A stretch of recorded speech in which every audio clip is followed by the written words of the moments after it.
Hi and welcome to all the Neetpg aspirants who are going to give their exam on 12th of March 2022. I'm Dr. Samir Sheikh. I did my UG from Lokmanya Tilak Municipal Medical College and I have secured a rank of 452 in this year's Neetpg. So this video is going to be about the 5 things you should not do during your preparation of Neetpg 3 months before the exam. So this is a crucial period. You have 3 months and these 3 months you'll have to not do these 5 things, at least these 5 things. So the first thing is, as you can see on your screen, is don't change your notes or source. So when you first read the notes or you see the lectures, so the notes which are there, they approximately have around 70 to 80% of the data. After that you solve your Q bank and you add those points on them, and then you also solve SWTs and GTs. You might have a different book for them or you might add them. So then it forms a wholesome, your notes form wholesome. And the point is, it is not that every point or every question is going to be from your notes, that there are new questions arising. So you should not be demoralized when you see that okay, this question is not from your notes. You just have to know the importance of that question, and based on that priority or the importance of that question, you should add them in your notes. So apart from that, when you read those similar notes consecutively, you form a photogenic memory, and that photogenic memory is very important, especially when you are very stressed. What happens to the aspirant is that they decide to change the notes only because they have bad marks or they have less marks in their SWTs or GTs. To be understood is that your GTs are compilation of 19 subjects questions, and that 19 questions, like for example, if you are considering FMT, which will have usually 6 to 7 questions from 200 questions, it is a very less probability that everything will be from your notes. So you'll definitely have 4 to 5 questions from your notes, one or two question out of your notes or in a twisted manner. So if you, and there are high chances that you have made silly mistakes in it. So that is why you are scoring less. So it is better to analyze your GTs nicely than rather than changing notes at this time, which is not advisable. Okay, so the second point is don't compare your rank with your friends. So first of all, there are multiple platforms where you can study. So your friend or anyone could be on a different platform, could be using two platforms. So what happens is that there is a different style of questions, there is a different favorite topic of that examiner. So it is not necessary that when you score less in a particular exam, you are definitely going to score in subsequent exam. So what happens is that there are different students who have come from different backgrounds. Like they have studied, some of them have studied from 5 years, some of them have started from this internship as well. So it is not advised to compare your ranks with your friends or this. You have a different level of progress, and to be honest, your ranks are not going to be changed into 1 or 2 days. It will require consistent amount of 3 to 4 or at least a year. So to be honest, have faith in your preparation. You might be in a point like you are not well or you are having a rough patch mentally or physically due to your internship or anything. So you just continue it. You should not let that affect your progress which is going, and you should go towards forward, and then you should focus that you are giving your best and whatever will come as an outcome will be best. Okay, so now the third point is don't get yourself fatigued. So this is the common scenario which I used to face during my preparation, like especially when the exams got postponed. There might be a possibility that your exam might be postponed, but don't keep that into your mind. Prepare as if your exam is on 12th of March, but in case you are feeling that you're fatigued, so it could be mentally mostly, because what happens is you are being in that loop of all those 19 subjects again and again, and you plan that okay, it is everything is similar, you have to read line to line, you just have to mug up. So now what is lacking is your way of study. So when you feel fatigued, so you could take, like normally you should take few breaks in your day, and also in a week you should decide a time that one evening or one afternoon you are going to rest or you are going to take a break so that you get recharged for the whole week. So other points what you can do to improve your productivity is that, so first of all, you can read subjects which you like. I used to like medicine a lot. I used to pick up some part of medicine and I used to read it just in time when I used to feel fatigued, only to increase my productivity.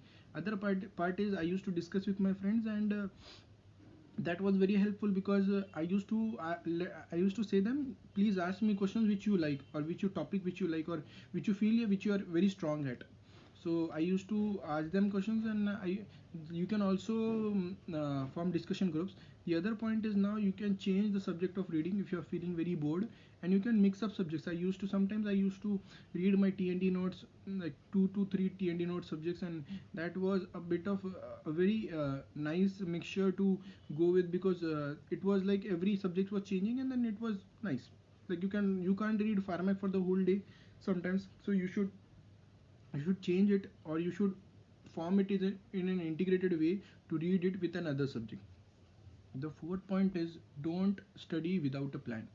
So this is important because what I've seen in my batchmates, or what I've seen in other parties or aspirants, is that first of all, the planning, as in you, the first reading, your second reading, and your third reading is not the same.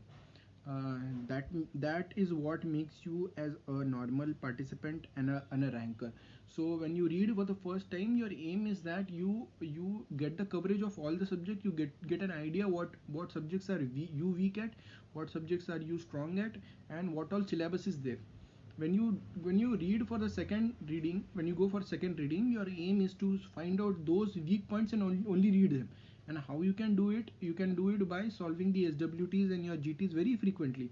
Now the part is that on the first reading, when the notes was at a very high peak, and the most important point, in the second reading, the notes and the SWT and GTs uh, come at an equal position, and in the third reading, the major part is about SWTs and GTs. The other point is now planning, as in, like, for example, as you might have finished your first reading, you might be in your second reading, but now the main point is now while doing second reading, your main aim is to plan for your last month, your last week, and last day.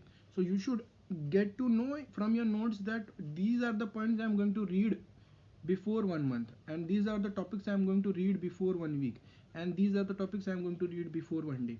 And this is very important because you can't read everything line to line in every reading. So this is a very important point. You should plan for that, and you should do that by seeing your SWTs, your GTs, and most importantly, those who have completed your first reading, go and do the previous years. So doing previous years at this point, you will get to know that how strong are you at the subject in the paper, because you can't judge yourself based on the various questions which are there in QBank. So the best ideal way to judge yourself, or to assess yourself that how good you are going to into a subject, is to do your previous year questions. So do your previous year question, get your confidence boost up, and get yourself a pure analysis that which subjects you are actually bad at. The fifth and the last point is that don't get emotional about your GT scores. So this is the very important point which I realized from after watching Dr. Abbas's lecture, your videos. So what he used to say is that you can't stick to those bad GT scores and get emotional and sit down wasting your times. You just have to do one thing. You will have to analyze your GT scores. You will have to form few points that what topics you are really bad at, what topics you are good at but you missed due to recall, and what topics are new to the paper. So this is all mathematically, because now what you are seeing is you're just jotting down all those topics which are weak subjects, you're working on it. This is all thing. And what the main important point what I have to say about all the aspirants is that it is not that you are going to complete your subject at 100%.